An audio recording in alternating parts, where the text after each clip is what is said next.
Nama saya Anselmus Doni. Sekarang saya kuliah di Universitas Pelita Harapan, Angkatan 1 Teachers College, memilih jurusan Matematika dan Fisika. Asal saya dari Kalimantan Barat, tepatnya adalah di Sosok, Kecamatan Tayan Hulu, Kabupaten Sanggau. Nama saya Dayen, sekarang saya kuliah di Universitas Pelita Harapan, Fakultas Teachers College, jurusan Matematika Fisika. Saya berasal dari Kalimantan Barat, tepatnya di Desa Sebadu, Kecamatan Mandor, Kabupaten Landak. Nama saya Irmawan. Saat ini saya kuliah di Universitas Pelita Harapan Teachers College. Saya mengambil jurusan Matematika dan Fisika. Asal sekolah saya adalah dari Sekolah Kristen Makedonia Ngabang. Di sana saya sangat merasa senang ketika sekolah di Sekolah Kristen Makedonia.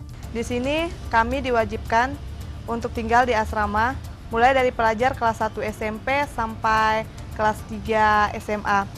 Dan tidak hanya para pelajar yang harus tinggal di asrama, tetapi juga para guru, baik itu yang sudah menikah ataupun yang belum menikah, harus tinggal di asrama. Dan saya rasa tinggal di asrama itu sangat bermanfaat sekali. Pada saat saya di Sekolah Kristen Makedonia, saya sangat merasa senang dan bahagia karena di sana saya boleh belajar banyak hal, yang terutama dalam hal keimanan kepada Tuhan Yesus Kristus. Waktu saya masuk di sekolah tersebut, saya boleh mengenal sedikit demi sedikit hidup saya diisikan oleh firman Tuhan. Di sana saya belajar banyak hal, terutama dalam hal kemandirian. Jam 5 pagi saya harus bangun pagi. Kemudian jam 7 tepat waktu saya harus sudah di sekolah. Dan berlanjut terus hingga sampai jam 3 sore. Di sana juga ada studi terpimpin dari jam 7 malam hingga setengah 10. Di sana saya benar-benar dipres untuk belajar dan mengenal siapa itu Tuhan sebenarnya. Ini merupakan disiplin yang terus saya bina dalam hidup saya. Ketika saya tinggal di asrama, ketika saya menghadapi masalah-masalah, saya tidak hanya sendiri dalam menghadapi masalah tersebut, tetapi ada teman-teman yang membantu saya dan juga ada guru-guru yang membantu saya. Guru-guru di sana sangat menjadi teman bagi kami ketika kami menghadapi masalah. Di sini saya betul-betul dibimbing rohani saya oleh guru dan kepala asrama. Karena saya tahu mereka juga adalah orang-orang yang takut akan Tuhan, dan kepala asrama juga yang takut-takut akan Tuhan, sehingga saya dapat belajar dari mereka untuk mengenal bagaimana takut akan Tuhan. Saya di tempat terus, sehingga saya menemukan apa yang dinamakan dengan spiritual growth. Dari sini, saya terus belajar bahwa bagaimana menjadi seorang pelayan Tuhan yang baik.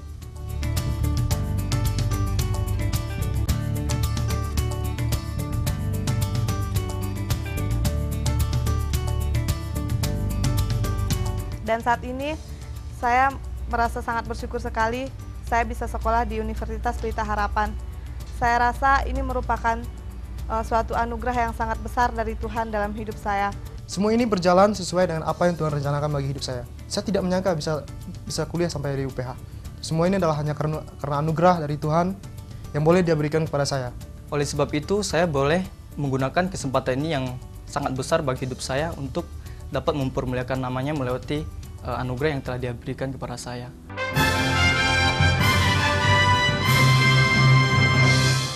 Salam sejahtera, saudara yang kekasih di dalam nama Tuhan Yesus Kristus. Kembali kita bertemu dan kali ini kita akan memikirkan tentang pentingnya didikan di dalam kehidupan. Kita akan membuka Alkitab kita dari kitab Amsal pasal yang ketiga, ayat 11 sampai ayat 14, demikian firman Tuhan. Amsal pasal 3, 11 sampai 14. Hai anakku, janganlah engkau menolak didikan Tuhan, dan janganlah engkau bosan akan peringatannya, karena Tuhan memberi ajaran kepada yang dikasihinya, seperti seorang ayah kepada anak yang disayangi. Berbagailah orang yang mendapat hikmat, orang yang memperoleh kepandaian, karena keuntungannya melebihi keuntungan perak, dan hasilnya melebihi emas.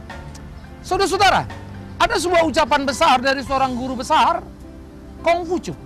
Ia pernah mengatakan, berikanlah anakmu pengetahuan, maka ia akan memiliki masa depan. Saya kira kalimat ini menjadi satu kalimat yang tidak akan pernah bisa diabaikan di dalam sepanjang sejarah perjalanan zaman. Hanya saja, ada sisi-sisi lain yang perlu dipikirkan lagi, yaitu kenyataan pengetahuan memang bertumbuh. Bulan sudah kita injak, semesta alam misterinya semakin banyak kita simak. Tetapi Apakah itu kemudian membuat manusia menjadi lebih baik di dalam moralnya? Ternyata tidak. Ada satu hal yang menjadi pemikiran serius bagi kita. Kalau begitu, ada apa yang salah? Pengetahuan tambah tinggi, ternyata saudara yang kekasih, ada juga problema yang muncul di dalam kehidupan kita, yaitu spiritual. Malah, sains mulai dikonfrontasi dengan iman. Iman mulai tidak lagi mempunyai tempat di dalam kehidupan manusia. Nah, karena itu menarik apa yang dikatakan oleh Alkitab. Ketika Alkitab membicarakan, hai anakku, janganlah engkau menolak didikan Tuhan. Jadi didikan dari Tuhan menjadi penting. Bukan sekedar didikan akademis, bukan sekedar didikan di sekolah, bukan sekedar didikan di perguruan tinggi, bukan sekedar didikan dalam pergaulan bermasyarakat yang mungkin mampu membuat Anda menjadi dewasa. Tetapi didikan Tuhan menolong kita di dalam spiritualitas kita. Saya kira ada beberapa aspek yang harus diperhatikan. Yang menjadi basis daripada seluruh pendidikan justru terletak pada iman percaya kepada Tuhan.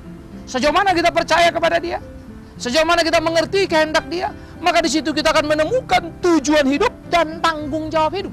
Ini perlu. Maka tujuan hidup dan tanggung jawab hiduplah yang akan menggiring membawa kita untuk memahami pergumulan-pergumulan zaman, untuk menggiring membawa kita ke arah yang tepat, sekaligus bertanggung jawab di dalam seluruh aspek kehidupan kita. Nah, karena itu saudara, saya ingin mengatakan pada saudara, bagaimana seharusnya di dalam kehidupan kita mesti memperhatikan nilai-nilai yang penting daripada pendidikan. Tetapi ingat tadi, berbasiskan kepada iman percaya. Maka baru kita mulai membangun di atas iman itu apa yang kita sebut menjadi satu nilai moral. Tindakan-tindakan di dalam kehidupan yang berbasiskan kepada kebenaran. Tindakan-tindakan di dalam kehidupan yang berbasiskan kepada firman Tuhan itu. Nah, dari situ baru naik. Kemana? Dari situ kita akan melihat dari firman, kita naik kepada moral, dan itu akan membuat mental menjadi kuat menghadapi berbagai pergumulan, persoalan mental yang harus diperhatikan. Sehingga dengan demikian, mental yang kuat menghadapi atau sebagai daya tahan menjadi penting. Sementara moral menjadi satu relationship yang utuh, yang bisa diukur dari hidup kita sebagai orang yang beriman. Orang beragama moral mesti baik. Orang punya moral baik, ya mental mesti kuat, daya tahan hebat, tidak cengeng terhadap situasi. Selesai. Nah, disitulah kemudian ini diisi, diwarnai dengan jenius oleh apa yang kita sebut pendidikan, pengetahuan.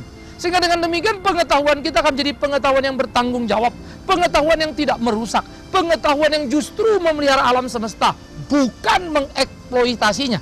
Pengetahuan yang tidak berargumentasi, pengetahuan yang tidak beralasan untuk kepentingan manusia saja, lalu mengabaikan nilai-nilai keseimbangan alam misalnya. Nah, dengan demikian pengetahuan tidak sekedar mempolitisasi kepentingan politik untuk kepentingan diri, tetapi tanggung jawab kebersamaan misalnya. Maka pengetahuan untuk mengelola sebuah kekuasaan tidak menumpuk pada diri, tetapi mampu mendistribusi dalam kehidupan kebersamaan. Menarik bukan? Dan ini akan diajarkan oleh Alkitab kepada kita. Sehingga Alkitab tidak sekedar membicarakan hal-hal yang tampaknya nun jauh di surga sana, tetapi Alkitab juga membicarakan sesuatu yang membumi di sini. Surga itu nanti diskusi kita. Kerjakan di sini maka sana upah kita. Kerjakan sini sana pasti milik kita. Kerjakan sini sana punya kita. Untuk apa takut? Tetapi pertanyaannya di sini di bumi apa yang saudara kerjakan? Nah, karena itulah sebetulnya kenapa kami mulai memimpi, ya, memikirkan tentang anak-anak. Saya mulai memikirkan bagaimana menumbuhkan dan melahirkan sebuah generasi pemimpin, sehingga kita bukan cuma pemimpi yang hanya bisa melipat tangan, berdoa dan berkata, Tuhan, tolong berikan kami pemimpin, tetapi betul-betul kita mampu untuk mencetaknya, kita mampu untuk menghasilkannya oleh pertolongan Tuhan, hikmat dari Tuhan, sehingga kita memberikan sebuah kontribusi yang utuh. Kita membuat anak-anak itu sekolah, mereka belajar, tetapi mereka tidak pernah lupa berdoa, mereka tidak pernah lupa untuk saat teduh, mereka tidak pernah lupa untuk beribadah bersama-sama. Basis iman itu ditumbuh kembangkan, peraturan dibuat, moral tidak baik, mereka bisa dikeluarkan. Sehingga ada semacam satu ketentuan-ketentuan yang harus dipatuhi bersama. Berbagai kesulitan dilewati, pergumulan dijalani, suka duka ada. Di dalam berasrama, di sana mereka akan dilatih untuk mempunyai mental yang kuat. Dan tentunya kita akan memikirkan pendidikan-pendidikan unggulan yang terbaik bagi anak-anak supaya mereka punya masa depan. Nah, karena itulah mari kita mulai dalam takut akan Tuhan. Bagaimana dengan kehidupan keseharian saudara? Pada waktu sekarang engkau anak muda, engkau ada di sekolah, orang tua untuk memperhatikan anak yang masih di TK atau mungkin di playgroup, lalu dia akan SD, SMP, dan SMA. Orang tua tidak bisa hanya mensuplai uang untuk pendidikan anak, tetapi juga perlu untuk mengajak anak beriman sungguh kepada Tuhan, supaya jangan engkau kecewa pada anakmu di hari dewasanya. Lalu kau berkata, anakku seperti ini, seperti itu. Ingat, pendidikan menjadi penting. Ya, saudara harus berdoa melipat tangan untuk anak.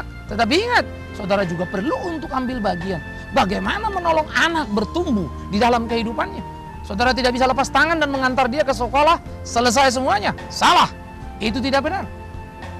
Anda harus mampu berpartner dengan sekolah, bekerja sama dengan sekolah, berpikir bersama dengan para guru untuk mencari satu titik penting bagaimana anak ini bisa bertumbuh. Sehingga sekolah tidak bisa ditempatkan menjadi hanya tempat di mana kita menaruh anak kita untuk belajar, lalu kita sudah selesai. Yang penting kan saya sudah kasih uang, Pak. Jadi, ajar anak kita untuk bergaul dengan Tuhan. Ajar anak kita terdidik di dalam iman. Ajar anak kita memiliki iman yang kuat. Lalu, ajar anak kita untuk berpengetahuan. Ajar anak kita untuk memiliki pendidikan yang cukup. Karena apa dikatakan? Orang yang punya hikmat, orang yang memperoleh kepandaian, keuntungan mereka dikatakan melebihi keuntungan perak, melebihi emas. Orang tua yang dikasihi Tuhan, saya juga ingin berkata, baik sekali kalau banyak harta benda, tapi kalau kau berpikir itu cukup jadi warisan anak-anak kita, saya kira saudara salah. Warisan yang paling penting bagi anak justru iman percaya kita. Karena itu biar tiap orang tua memikirkannya dengan serius. Saya punya beban yang besar berpikir tentang hal ini. Bagaimana berpikir gereja menjadi alat Tuhan yang tangguh. Sehingga dengan demikian ada sesuatu sinergi yang dikerjakan. Baik di dalam pendidikan, baik di dalam iman, maupun di dalam pengaplikasian kehidupan keseharian. Berkata-kata tentu sederhana dan mudah. Tetapi melakukan itu yang menjadi impian. Buat cita-cita dan rencana itu sederhana. Tetapi mewujudkannya itu yang tidak mudah. Tetapi kita sudah melakukan. Kita tidak sedang berkata-kata. Kita sudah mengantar anak ke perguruan tinggi. Kita tidak sedang bermimpi. Kami hanya mau mengajak semua kita untuk ambil bagian. Kita memikirkan desa yang tertinggal untuk bisa maju bersama-sama. Ternyata bisa. Siapa bilang tidak? Karena itu mari kita mewariskan satu warisan penting dan memberikan kontribusi dalam kehidupan berbangsa bernegara. Mari kita berikan pemimpin-pemimpin handal yang takut akan Tuhan tetapi mempunyai pengetahuan yang tinggi. Saya pikir ini tanggung jawab gereja, bukan?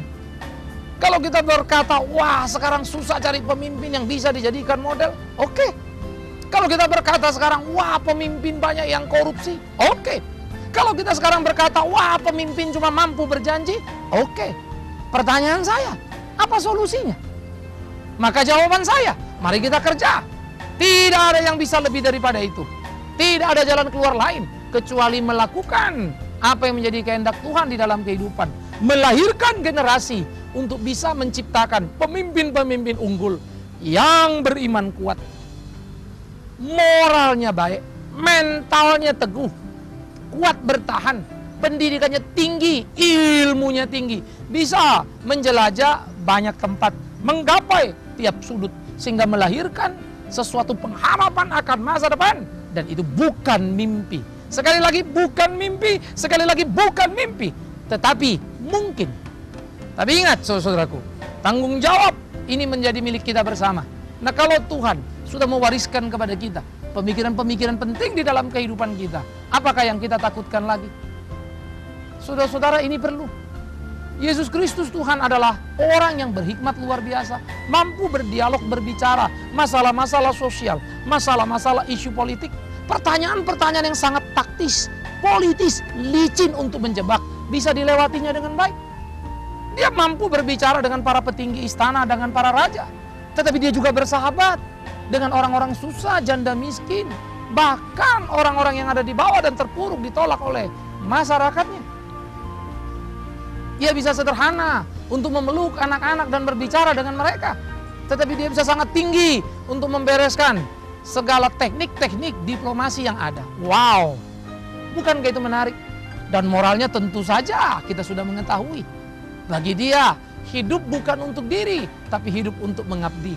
Biarlah kiranya apa yang sudah diinspirasi di dalam kitab Injil menjadi milik kita bersama. Dan kita belajar, sekali lagi belajar, menjadi strong leader. Bukan karena sekedar sebuah pengetahuan teknis, bukan karena relasi atau koneksi yang baik, tetapi karena memang kita layak di sana. Kita menjadi perpaduan yang luar biasa. Kita menjadi sesuatu keutuhan yang hebat, dan itulah mimpi kita. Apa yang engkau mimpikan? Memberikan masa depan, memberikan keuntungan untuk anak-anak kita. Tuhan memberkatimu, Tuhan memberkatiku, Tuhan memberkati kita semua. Dan biarlah seluruh karya kembali kepada Dia untuk puji hormat nama Dia bagi bangsa Indonesia yang kita cintai. Amin.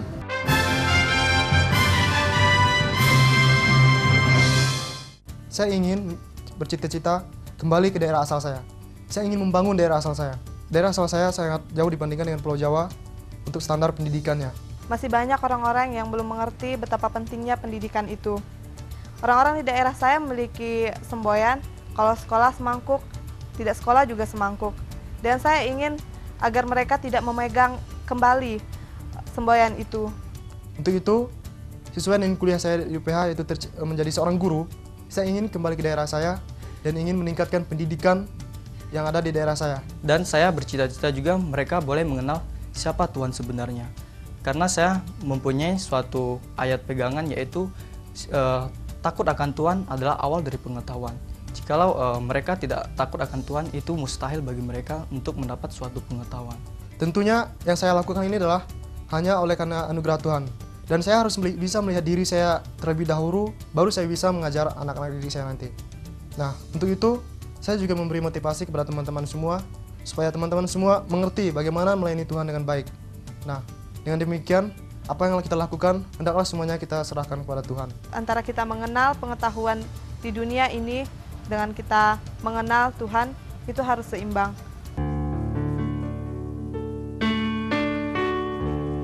Ya Tuhan, kami bersyukur, kami berterima kasih karena Engkau menolong kami untuk hidup sesuai dengan kehendak-Mu.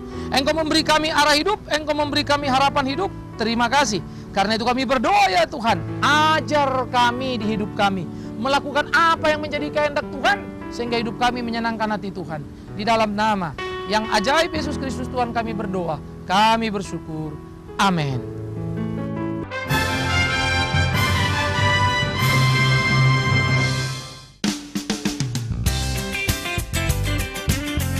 Kita berdua, aku dan Sandi nggak punya uang, tapi kita pengen beli rumah gitu loh. Jadi kita tuh berusaha, kita berdoa sambil bekerja juga gitu. Kita berusaha untuk mendapatkan rumah yang sesuai dengan pilihan Tuhan.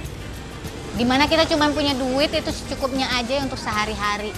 Dengan DP uang cuman berapa gitu, pada akhirnya kita sekarang bisa mencicil rumah yang sebentar lagi jadi. Dan mudah-mudahan bisa juga buat pelayanan. Dan ya kalau dipikir pakai akal manusia itu kayaknya dulu tuh nggak mungkin gitu, karena kita tuh uang tuh 1 juta mungkin nggak nyampe gitu loh, tapi kita kepengen punya rumah gitu untuk keluarga aku yang baru ya, yaitu aku, Sandi dan Asya. Nah kita berdoa, kita bilang kalau Tuhan memang izinkan kita punya rumah, pasti Tuhan bukakan jalan.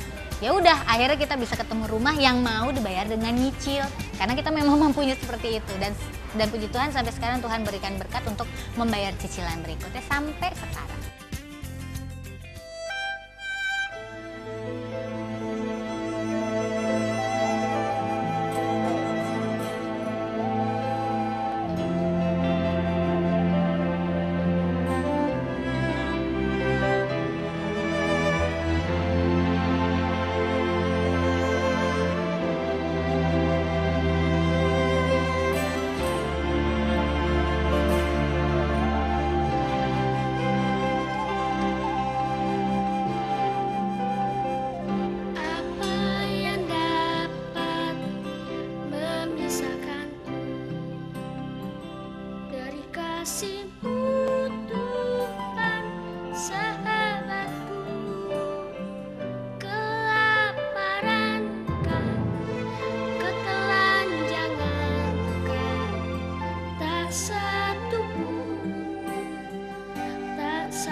satu